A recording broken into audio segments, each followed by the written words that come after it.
أعوذ بالله من الشيطان الرجيم. بسم الله الرحمن الرحيم. الرحمن علم القرآن خلق الإنسان علمه البيان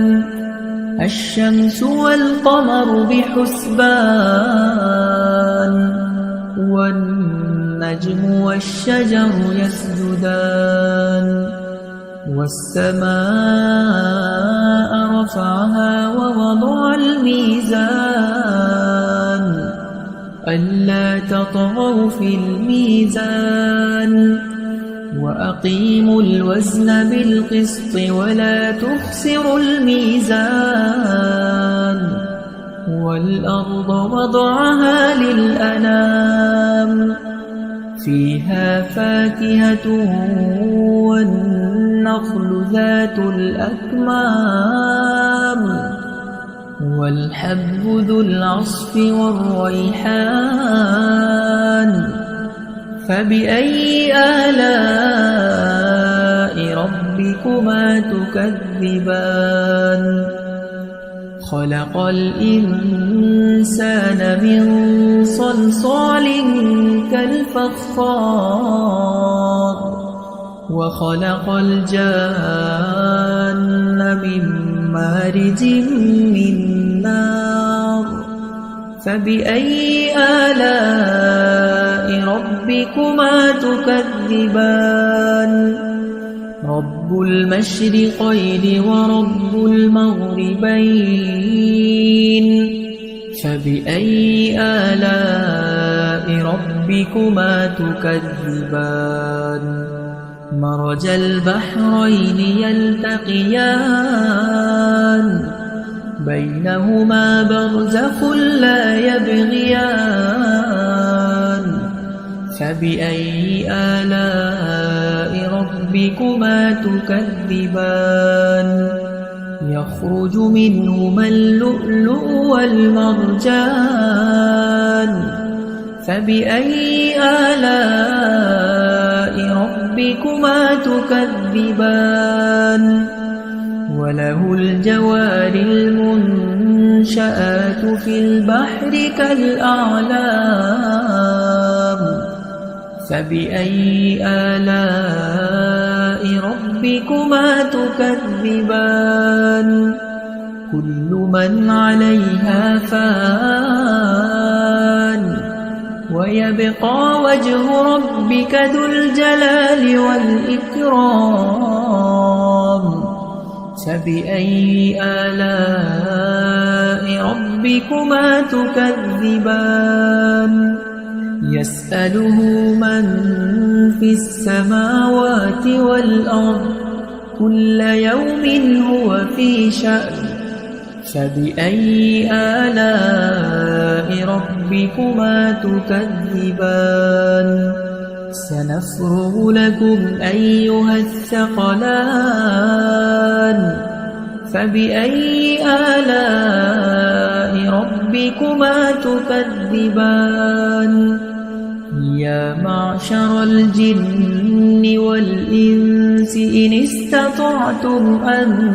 تنفذوا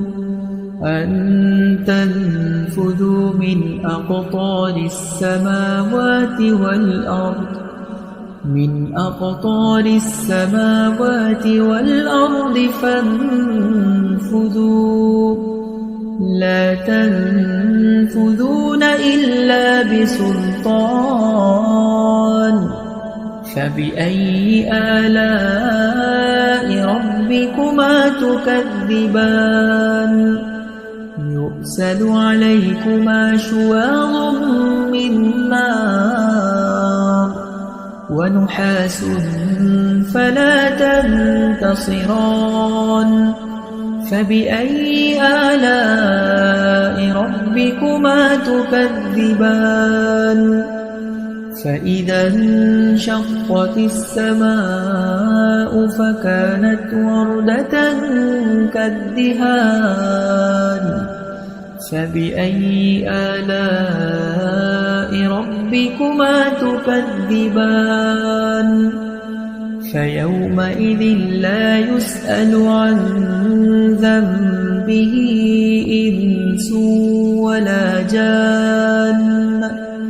فبأي آلاء ربكما تكذبان يعرف المجرمون بسيماهم فيؤخذ بالنواصي والأقدام فبأي آلاء ربكما تكذبان هذه جهنم التي يكذب بها المجرمون يطوفون بينها وبين حميم آن فبأي آلاء ربكما تكذبان ولمن خاف مقام ربه جنتان فبأي آلاء ربكما تكذبان ذواتا أفنان فبأي آلاء ربكما تكذبان فيهما عينان تجريان فبأي آلاء ربكما تكذبان متكئين على فرش بطائنها من استبرق